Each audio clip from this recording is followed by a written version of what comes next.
মুই বরিশালে মনু, কিন্তু এই মুই ফালতু সাগর ফালতু বিডি আমার এই যে নতুন যে ভিডিওগুলা ব্লগার আমি বানাইতেছি। মোট কথা মুই এই যে জিয়াদ্দনে এই প্রথম আইসি, আর আগে অনেকবার জিয়াদ্দনের আশপাশ থেকে ঘুরে গেছি, কিন্তু কোনো সময় জিয়াদ্দনে ঢুকি না।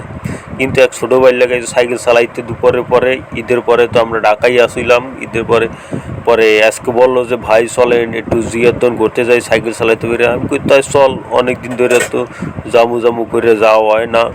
পরবর্তীতে আর কী করবো, তখন ওরে নিয়ে আমি এই জিয়াদ্দনে চলে আসলাম। মুই আইসে যেটা পাহাড়ের মতন উঁচু, এখানে উঠে আমরা ফটো মটো তুললাম, ভিডিও করলাম। এখন এই যে দেখেন উপর দেখো, একটু মনে চাইল উপর যে সাইকেলটা এটা নিচে নামবো, তাই কই আসো তাহলে তুই ভাই ভিডিওটা কর। মুই নামতে আসি উপর দিয়া, পরে ভিডিও করার জন্য ক্যামেরা নিয়ে ওখানে দাঁড়াই রইছে। এখন আমি উপর থেকে দেখেন কীভাবে নামতে আসি সাইকেলটা নিয়ে, আসলে মানের সাইকেল তো, তাই একটু এরকম নামলাম, নাহলে একটু জলদি নামতে পারতাম। এই দেখেন জিয়াদ্দর পাশে যেটা লেক আছে, এখানে অনেক মানুষজন বই আছে জোড়ায় জোড়ায়। আবার মনে করেন যে ওই সাইডে পোলাওয়ার নেমে গোসল করতে আছে। কত কাজ, কত মানুষ, কত রকমের বসে থাকে এই জিয়াদ্দনে আইসা। ছুটির দিন তো, ঈদের পরে কেউ দেশে চলে গেছে, কেউ ঢাকায় রয়েছে। মগনাহান যারা আছে বিবাহিত ব্যাচেলার, মোরা তো এখন মনে করেন যে ঢাকা শহরে আছি।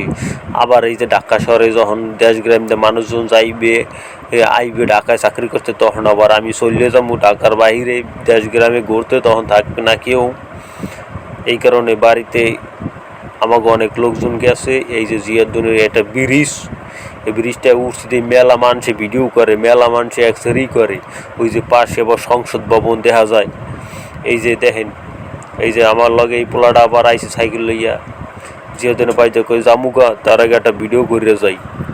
ওরে ভাই, এত মানুষের জ্বালায় এখানে আডাই যায় না, মানুষ আর মানুষ। এই ছুটির দিনে ঘুরতে আইসাও কোনো শান্তি নাই। মানুষ সবাই কিন্তু ঘুরতে আসছে ছুটির জন্য, এই যে ছুটি কাটানোর জন্য সবাই ঘুরতে আসছে আত্মীয় স্বজন নিয়ে, কেউ গার্লফ্রেন্ড, কেউ বউ, কেউ আরেকজন আর বউ। ও সরি, তো কইটা আবার কী কই। এই যে দেখেন ওই যে পোলা পাইন, ওই যে ছাদের উপরে ব্রিজের উপরে লাভ দেবে। এখানে সামনে আবার ফুচকার দোকান আছে। এখন মোর লগে যে মোর ছোটো ভাইটা আছে, ওরে কইলাম যে ভাই দিন তো শেষ, চল মোরা বাসায় চলে যাই। দেখেন পাশে আবার সংসদ ভবন, এই পাশে আবার দুইজনে সাইকেল চালাইয়া চলে যাবো কুরকুরাইয়া। আর মুগানা থাকতে মনসা নেয় নেই, মেলাক্ষণ ঘুরছি, অনেক কিছু দেখলাম। এই যে ছোটো ভাইটা খাড়াই রয়েছে সাইকেল লইয়া, এখন আমি সাইকেল উঠে চলে যাব অসাধারণভাবে। সাইকেলটা এখনও চালাইবে, আমি উপরে উঠে পিছনে বসে খাড়াই থাকবো। কিন্তু সাইকেল তো ভাই, এটাই বসার কোনো সিস্টেম নাই, গিয়ার সাইকেল। সবাই ভালো থাকবেন, সুস্থ থাকবে, আন্তরিকভাবে সবাইকে ভালোবাসা রইল। সাগর ফালতু বিডি সবাই সাপোর্ট করবেন এবং ভালোবাসা